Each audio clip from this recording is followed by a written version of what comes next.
पश्चिम बंगाल में जीत के जश्न के बीच ही यूपी में बड़ा राजनीतिक घटनाक्रम सामने आया है।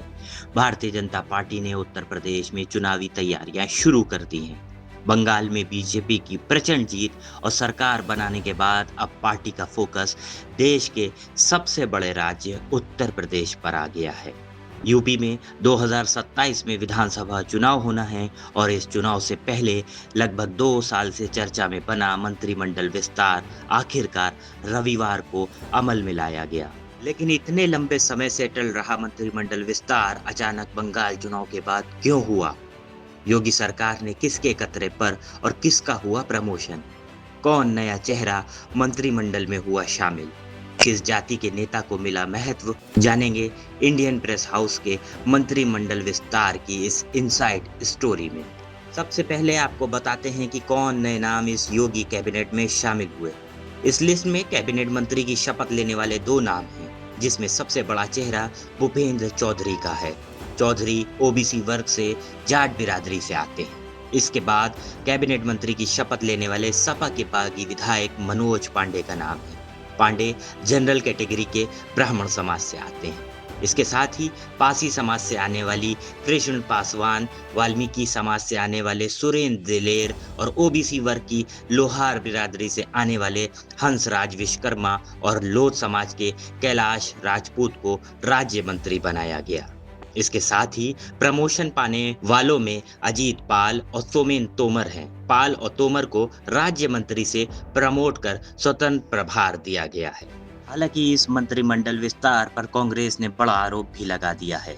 कांग्रेस प्रवक्ता अंशु अवस्थी ने इस विस्तार को मंत्रियों को व्यक्तिगत फायदा पहुंचाने के लिए उठाया हुआ कदम बताया है। यही नहीं, कांग्रेस ने चुनाव के कुछ दिन शेष बचे होने पर इस मंत्रिमंडल विस्तार का कोई औचित्य भी नहीं माना है।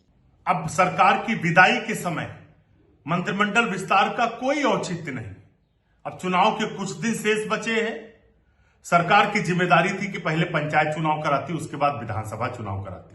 लेकिन 10 साल में उत्तर प्रदेश के लिए कुछ न कर पाने वाली योगी आदित्यनाथ सरकार, जिसमें दलितों महिलाओं को निशाना बनाकर मारा गया, ब्राह्मणों को जाति देकर कार्रवाई की गई, अल्पसंख्यक और मुस्लिम समाज के लोगों पर सरकार ने प्रतिशोध की भावना से बुलडोजर की कार्रवाई की और मुख्यमंत्री जी के सजातीय अपराधी सरेआम खुले घूम रहे हैं।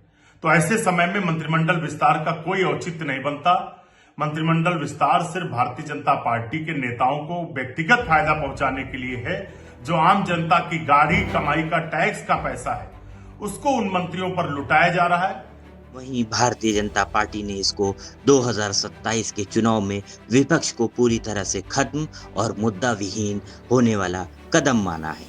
पश्चिम बंगाल चुनाव के बाद जिस तरह से उत्तर प्रदेश में योगी आदित्यनाथ के मंत्रिमंडल का विस्तार किया जा रहा है, वो कहीं न कहीं 27 के चुनाव को निगाह में रखकर किया जा रहा है, क्योंकि इसमें उन सभी जातियों को साथ रखा गया है जिसकी बात विपक्ष लगातार कर रहा है। चाहे वो ब्राह्मण समाज हो, चाहे दलित समाज हो, चाहे ओबीसी समाज हो, और ख़ासकर महिलाओं की भागीदारी भी उत्तर प्रदेश में बढ़ाई जा रही है। तो ये कहीं न कहीं विपक्ष के ऊपर एक हमला भी है और विपक्ष को मुद्दा विहीन भी करना है। अब समाजवादी पार्टी जो लगातार आरोप लगा रही थी कि मंत्रिमंडल का विस्तार नहीं हो रहा है, तो भी भारतीय जनता पार्टी ने कर दिया। महिलाओं को सम्मान नहीं दिया जा रहा है, तो लगातार महिलाओं की भागीदारी भी उत्तर प्रदेश सरकार में बढ़ रही है। ब्राह्मण समाज, दलित और ओबीसी समाज को साथ लेकर कहीं न कहीं योगी आदित्यनाथ और उनकी सरकार ने विपक्ष को बिल्कुल धराशायी कर दिया है। राजनीतिक विश्लेषक रतन मणिलाल का मानना है कि 2027 में भाजपा के लिए सबसे ज्यादा चुनौतीपूर्ण उत्तर प्रदेश होने वाला है।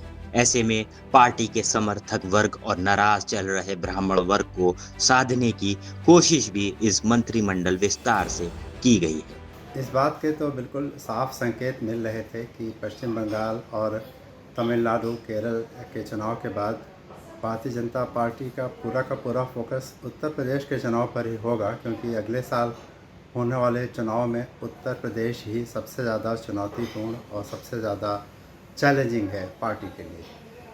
मुझे ऐसा लगता है कि जिस तरह से मंत्रिमंडल के विस्तार का निर्णय आज लिया गया है, उसमें साफ तौर पर पार्टी द्वारा जो एक भारतीय जनता पार्टी का समर्थन वर्ग है पूरे समाज में, उसका विशेष ध्यान रखते हुए ये कोशिश की गई है कि वो सारे वर्ग जो एक परंपरागत तौर पे भारतीय जनता पार्टी के साथ रहे हैं, उनका प्रतिनिधित्व न केवल बढ़े बल्कि उनका महत्व भी बढ़े। और यही कारण है कि ओबीसीज और कुछ अन्य वर्गों का प्रतिनिधित्व पर फोकस ज़्यादा दिखाई पड़ता है, और साथ ही ब्राह्मण वर्ग को भी एक तरह से संतुष्ट करने की कोशिश की गई है। तो ये एक बड़ा कदम है जो कि ये दिखाता है कि उत्तर प्रदेश में अब आने वाले समय में और आने वाले कुछ महीनों में जो भी निर्णय होंगे वे साफ तौर पर अगले साल होने वाले चुनाव के दृष्टिगत ही किए जाएंगे। और मंत्रिमंडल का फेरबदल तो एक कदम है, मुझे लगता है अगले कुछ समय में तमाम सारी और नियुक्तियां, तबादले और इस तरह के बदलाव किए जाएंगे, संगठन के अंदर भी संभावित हैं।